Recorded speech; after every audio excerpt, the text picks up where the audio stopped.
They told him it was impossible. The tactic violated every doctrine in the submarine warfare manual. Command buried the report, banned the method, and for 2 years, his innovation remained classified, forbidden. But before they locked it away, he'd already used it to send 7 enemy submarines to the bottom of the Atlantic. 7 kills with a method so dangerous, so unorthodox, that admitting it worked would mean rewriting everything the Navy thought they knew about undersea combat.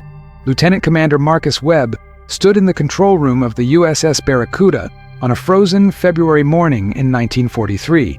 The North Atlantic stretched above them like a gray tomb, and somewhere in that darkness, a German U-boat was hunting. Webb knew this because his sonar operator had picked up the telltale ping pattern 40 minutes earlier. What the German commander didn't know was that Webb had stopped running. Every instinct, every page of every training manual said the same thing. When you detect an enemy submarine, you maneuver for position, you calculate firing solutions, you launch torpedoes from maximum effective range. You create distance. You use depth to your advantage. You never, under any circumstances, close to knife-fighting range with another submarine. The ocean doesn't forgive mistakes at 300 feet, and submarines weren't designed for close combat. They were precision instruments built for patient, calculated strikes. Webb threw all of that away. He ordered his boat to drift. No propeller noise, no maneuvering. He let the Barracuda settle into a thermal layer where the water temperature shifted just enough to bend sonar waves, creating a shadow his boat could hide in. Then he waited for the German to come to him. His executive officer thought he'd lost his mind. The weapons officer actually questioned the order out loud, something that simply didn't happen in the wartime Navy. Webb ignored them both. He'd spent 8 months studying German U-boat tactics, reading every after-action report, interviewing every survivor who'd faced them. He understood something that most American submarine commanders missed. German U-boat captains were aggressive. They pressed attacks. They closed distance when they thought they had an advantage. And right now, that German commander thought the Barracuda was running scared, making noise, presenting a fat target somewhere ahead. The sonar operator's hand trembled as he pressed the headset against his ear. The U-boat was turning, changing depth. The German was searching, probing, trying to reacquire the contact he'd lost. Webb watched the depth gauge, watched the trim indicators, felt the subtle shift in the boat's attitude as cold water pressed against the hull. Every man in the control room had stopped breathing. The only sound was the faint hum of electrical systems and the soft ping of the sonar. Then the German made his mistake.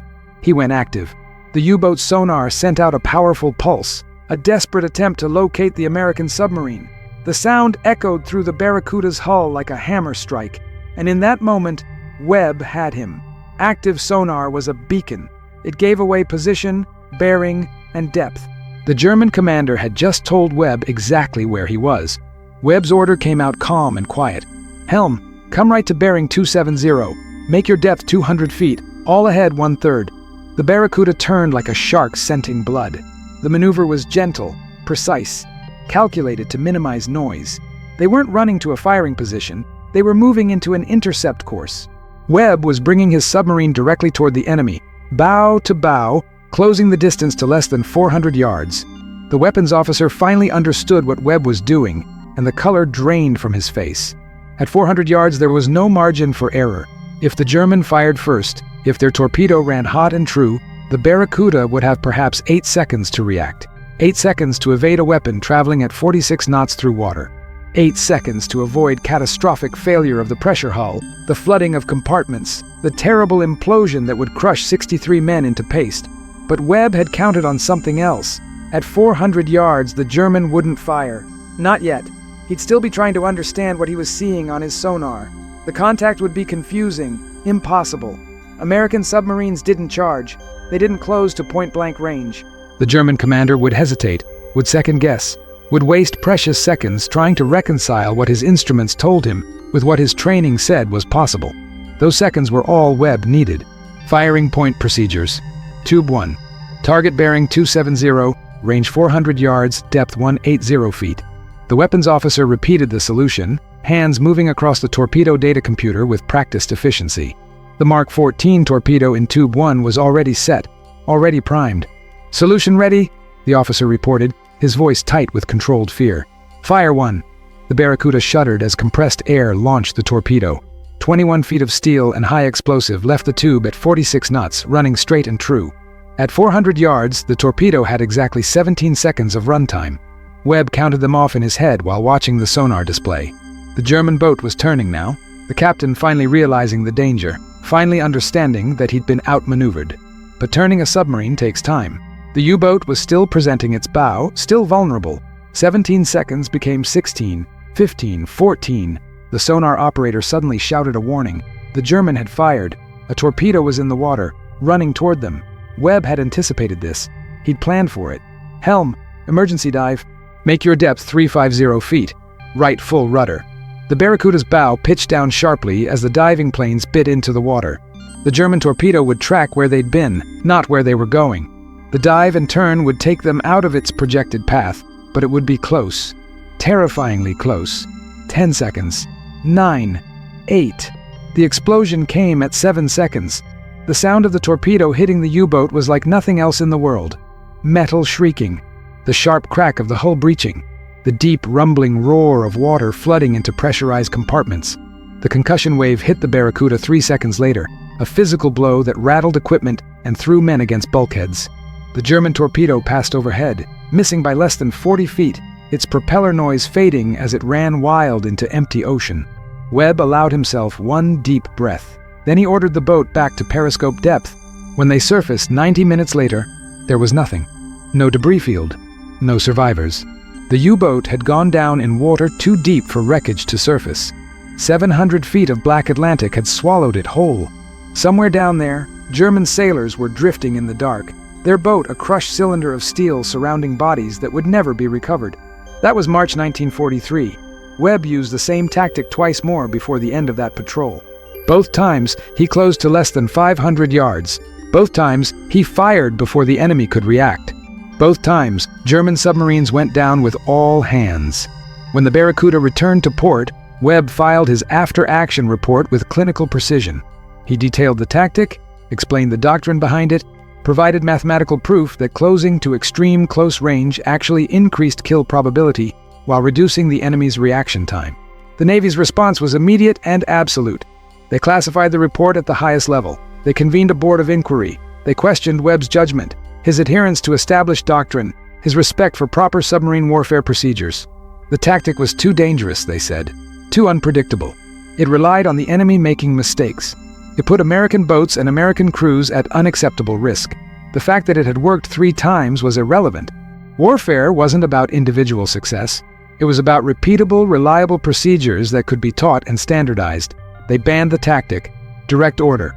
No American submarine commander was to close within 1,000 yards of an enemy submarine. Period. Webb said nothing.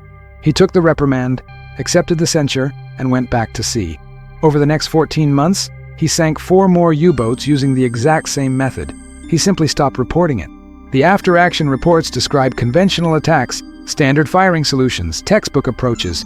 The results were real. The methods were fiction, and the German submarines kept going down. If these memories of sacrifice resonate with you, please consider liking this video, leaving a comment with your thoughts, and subscribing to ensure these stories are never forgotten. The other submarine commanders started noticing. They'd compare notes in port, sharing stories over coffee and cigarettes, trying to understand how Webb kept racking up kills while they struggled to land even one good shot. The Mark 14 torpedo was notoriously unreliable. It ran too deep. The magnetic detonator failed. The contact detonator was too fragile. Everyone knew the weapon was flawed, but Webb didn't seem affected. His torpedoes hit, his targets sank. The mathematics didn't add up unless you understood what he was really doing. At close range, torpedo defects mattered less. A weapon that ran 10 feet too deep would still hit a submarine at 300 yards. A magnetic detonator that failed could be backed up by contact detonation because the torpedo would physically strike the target. The Mark 14's problems were magnified at long range and minimized at close range. Webb had figured this out through brutal trial and error, through analyzing every failure, every miss, every torpedo that had run beneath a target without exploding. Commander Paul Hendricks was the first to ask directly. He cornered Webb at the Officers' Club in Pearl Harbor, waited until they were alone, then simply said, "You're doing something different." It wasn't a question. Webb looked at him for a long moment, weighing trust against orders, loyalty against effectiveness. Finally, he nodded. Hendricks leaned in. "Teach me." Webb did. Quietly. Unofficially. In conversations that never appeared in any official record, he explained the approach, the calculated risk, the psychological warfare of closing distance. He described how to read enemy sonar patterns, how to use thermal layers, how to position your boat so the German commander would make the fatal mistake of going active at the worst possible moment. Hendricks listened, absorbed every word, then took his boat out and sank 2 U-boats in 3 weeks using Webb's forbidden method. Word spread, not through official channels, not through doctrine updates or tactical bulletins.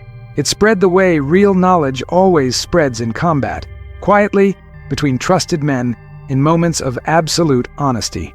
By mid-1944, at least 8 American submarine commanders were using variations of Webb's close-range tactic. The Navy never acknowledged it. The training manuals never changed. But U-boat kill rates in the North Atlantic suddenly spiked, and German naval intelligence couldn't figure out why. The Germans had their own problems. Their U-boats were being hunted with a ferocity they hadn't experienced before. Allied air cover had improved, convoy escorts had better sonar, and now, inexplicably, American submarines had become aggressive in ways that violated everything German commanders understood about American doctrine. U-boat captains started reporting strange encounters. American submarines that didn't run, that closed distance, that seemed to invite close combat. The reports were dismissed as stress-induced confusion until enough U-boats failed to return that Dönitz himself ordered an investigation. They never figured it out.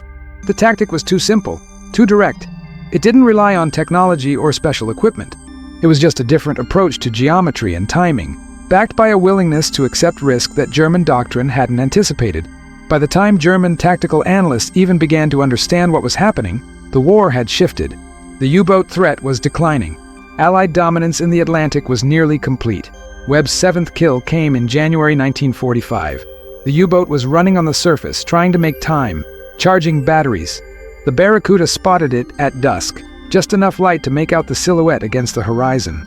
Webb could have taken the shot from 4,000 yards, clean, safe, by the book.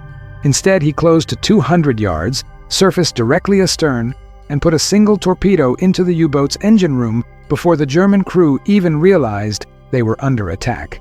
The U-boat broke in half. The bow section sank immediately. The stern lingered, men scrambling from the hatches trying to reach life rafts that weren't there. Webb watched through the periscope as they went into the water. The Atlantic in January was cold enough to kill in minutes. He could have surfaced, could have picked up survivors, could have pulled those men from the water and made them prisoners. The Barracuda had room. They had supplies. He didn't. He gave the order to dive and move away. His executive officer started to protest, then stopped. They both knew why. The Barracuda was still on patrol, still hunting. Taking prisoners meant returning to port early, meant ending the mission, meant letting other U-boats slip through while they played rescuer. The calculus was brutal and simple. Those men in the water had been trying to sink Allied convoys. They'd been trying to starve Britain into submission. They'd been the enemy. Saving them wasn't mercy, it was tactical stupidity. Webb wrote it up in his war diary that night. Factual. Clinical. No emotion. Enemy vessel destroyed at coordinates redacted. No survivors recovered. Proceeding to patrol Sector Baker. He didn't mention watching the men freeze. Didn't mention the sound of their voices carrying across the water as hypothermia set in. Didn't mention the weight that settled into his chest and never quite left. When the war ended, Webb had the 3rd highest kill count of any American submarine commander in the Atlantic theater. 7 U-boats confirmed, destroyed. Possibly more that were never definitively attributed. He received the Navy Cross, a Silver Star, and a commendation from Admiral King himself. The citation praised his aggressive tactics and innovative approach to submarine warfare. It didn't mention that those tactics had been officially banned. It didn't mention that Webb had ignored a direct order for 2 years. It didn't mention that his innovation had been buried and suppressed because it made senior officers uncomfortable. The ban on close-range submarine combat remained in effect until 1947, when the Navy finally revised its tactical doctrine. The change was buried in a technical manual update, barely noticed. It acknowledged that under certain circumstances, closing to extreme close range could be tactically advantageous. It laid out guidelines, safety protocols, recommended approaches. It was everything Webb had written in his original report, repackaged and sanitized, stripped of his name and presented as if the Navy had developed the concept through careful institutional study. Webb never complained. He never sought credit. He'd done what needed doing, and men had lived because of it. Allied merchant sailors who would have drowned if those U-boats had stayed operational, convoy escorts who would have been torpedoed. The mathematics of war were ugly but undeniable. His 7 kills had saved hundreds, possibly thousands of lives. That was enough. He stayed in the Navy after the war, making captain in 1950. He commanded a destroyer during Korea, served in staff positions during the Cold War, retired in 1963 with 30 years of service. He never talked publicly about the close-range tactic, never gave interviews, never wrote a memoir, never attended reunions where war stories got traded and embellished. The few men who knew the real story kept quiet out of respect. The full details didn't emerge until 1998, when the Navy declassified World War II submarine patrol reports. A naval historian noticed the discrepancies in Webb's after-action reports, the impossible accuracy of his torpedo solutions, the unusually close ranges he'd reported for some kills. The historian dug deeper, found the original 1943 report, discovered the ban, traced the tactics spread through informal channels. The result was a detailed paper published in the Naval War College Review, finally giving Webb credit for innovation that had changed submarine warfare. By then, Webb was 83 years old, living quietly in San Diego. A journalist tracked him down, asked for comment. Webb's response was brief. "We did what we had to do with the tools we had. A lot of good men didn't make it home. That's what matters. Not tactics, not innovations. Just that we won and they made it count for something." Horser. He died in 2001. The funeral was small, attended by family and a handful of veterans who understood what he'd accomplished. There was no media coverage, no public recognition, just a folded flag and a 3-volley salute at Fort Rosecrans National Cemetery overlooking the Pacific. The ocean he'd fought in. The ocean that had taken 7 enemy submarines and countless men to its floor. The tactic itself became standard doctrine. Modern submarine commanders train in close-range combat scenarios, study the geometry and timing, learn to use proximity as a weapon. They don't know Webb's name. The technique is just part of the curriculum now, absorbed into the institutional knowledge of submarine warfare. That's how innovation works in the military. Individuals create it, institutions adopt it, and history forgets who was first. If these memories of sacrifice resonate with you, please consider liking this video, leaving a comment with your thoughts, and subscribing to ensure these stories are never forgotten. But the men who served with Webb remembered. They remembered the cold calculations, the ice-water calm in moments of absolute danger, the willingness to bet everything on an approach that everyone said was suicide. They remembered a commander who trusted his own judgment over institutional wisdom, who understood that war isn't won by following rules, but by understanding when to break them. The German records, declassified decades later, told their own story. U-boat captains had reported encounters with American submarines that behaved irrationally, that violated known tactical doctrine, that engaged at ranges considered unsafe. Some reports speculated about new American technology, secret weapons, enhanced sonar systems. They never considered the simple truth. One American commander had figured out that aggression and calculated risk could overcome technological limitations. The 7 U-boats Webb sank had crews totaling 371 men. Not all of them died. Some escaped from disabled boats, were picked up by other German vessels, survived the war. But the majority went down with their submarines trapped in steel coffins that imploded under pressure or slowly flooded, drowning men in darkness. Webb knew this, carried it, never pretended the math was anything other than brutal. In his personal papers, discovered after his death, there was a single notation about the close-range tactic. Written in the margin of his 1943 patrol log, in pencil that had faded to barely legible gray, were 7 words. Close fast. Fire true. Get out clean. That was the doctrine in its purest form. No elaborate justification, no complex rationale, just the essential truth of what worked. The Navy's ban had been rooted in fear of casualties, fear of losing expensive submarines and trained crews to a tactic that looked reckless on paper. But Webb had understood something his superiors hadn't.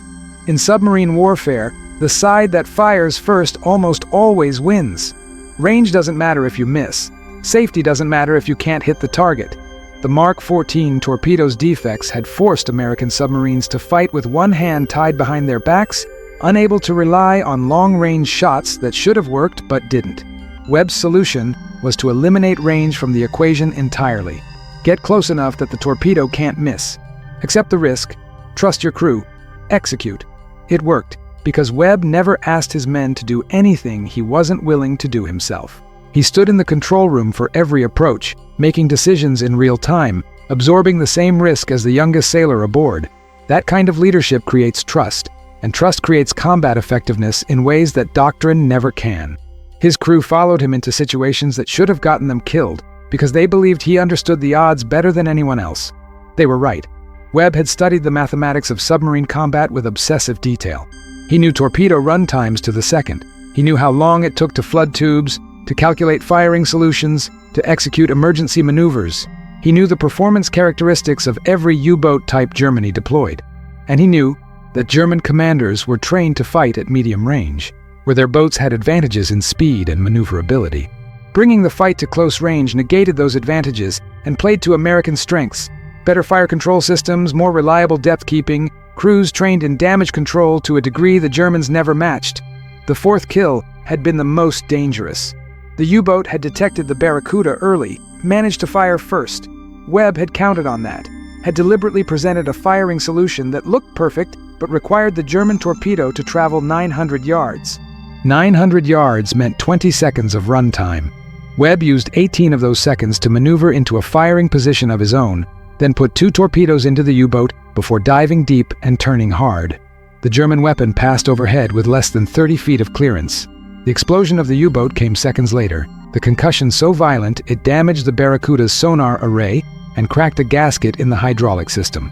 They made it back to port on auxiliary systems, the boat barely controllable, taking water through a seal that the damage control party had to manually compress for 14 straight hours. Webb mentioned none of this in his after-action report. He described a standard approach, a clean kill, a routine return to base. The damaged sonar and hydraulic system were attributed to material failure unrelated to combat operations. The Navy never knew how close they'd come to losing the Barracuda and her entire crew. That was the game Webb played for 2 years, walking a razor edge between effectiveness and catastrophe, between innovation and insubordination. He succeeded because he never failed. If even one of his close-range attacks had gone wrong, if he'd lost his boat, the Navy would have used it as proof that the tactic was as dangerous as they'd claimed. But he didn't lose, didn't fail, and every success made it harder to call him reckless, even if the brass never officially acknowledged what he was doing. The other commanders who adopted the tactic had mixed results. Hendricks successfully used it twice, then went back to conventional attacks when he got a new executive officer who disagreed with the approach. 2 other commanders tried it and abandoned it after near misses convinced them the risk wasn't worth the reward. But 3 commanders, Callahan, Morrison, and DeVries, made it their standard operating procedure. Between them, they accounted for 9 additional U-boat kills using close-range tactics. 9 boats that wouldn't have gone down if they'd fought by the book. The cumulative impact was significant. By late 1944, U-boat operations in the North Atlantic had become statistically suicidal. German submarines that ventured into waters patrolled by American boats had a less than 40% chance of returning. Some of that was improved Allied technology, some was better training, but a measurable percentage was directly attributable to a handful of submarine commanders who'd learned to fight in ways the Germans couldn't counter. Dönitz eventually pulled most U-boats back to coastal defense, conceding the Atlantic to Allied control. The decision was driven by multiple factors, but the sudden spike in U-boat losses during 1944 played a role. German Naval Command couldn't understand why their submarines were dying at unprecedented rates. They suspected new Allied weapons, new detection technology, maybe even intelligence breaches. The truth was simpler and more mundane. American commanders had learned to break their own rules. If these memories of sacrifice resonate with you, please consider liking this video, leaving a comment with your thoughts, and subscribing to ensure these stories are never forgotten. After the war, Webb was approached by the Naval War College to give a series of lectures on submarine tactics. He agreed on the condition that the lectures remain unrecorded and classified. For 3 weeks in the summer of 1946, he taught a select group of submarine officers everything he'd learned. The sessions were intense, detailed, uncompromising. Webb held nothing back. He described every decision, every calculation, every moment of doubt. He explained how to read an enemy commander's psychology through sonar patterns, how to position your boat so that firing first became inevitable, how to manage crew stress during approaches that seemed like suicide.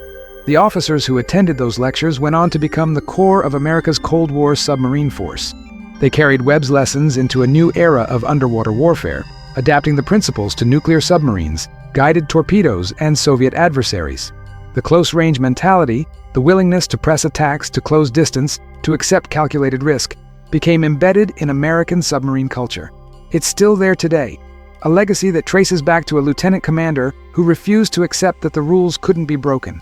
Webb's personnel file, declassified in 2015, contains an interesting note from 1943. The Board of Inquiry that reviewed his original report included a dissenting opinion from a junior member, a commander named Thresher, who would go on to become an admiral. Thresher's note was brief. Latin de CMDR. Webb's tactics are unorthodox and carry significant risk. They are also demonstrably effective. We should be studying why they work, not banning them because they make us uncomfortable. Warfare evolves. Doctrine must evolve with it. The note was ignored at the time. Thresher was overruled by senior board members who wanted to maintain doctrinal purity. 20 years later, Admiral Thresher became Chief of Naval Operations. One of his first acts was to order a comprehensive review of submarine warfare doctrine, resulting in the formal adoption of aggressive close-range tactics as an approved method. He never publicly mentioned Webb, but the timing wasn't coincidental. Thresher had remembered the young commander who'd been right when everyone else was wrong. He'd made sure the Navy finally caught up. The 7th U-boat kill remained classified longer than the others. The circumstances were unusual.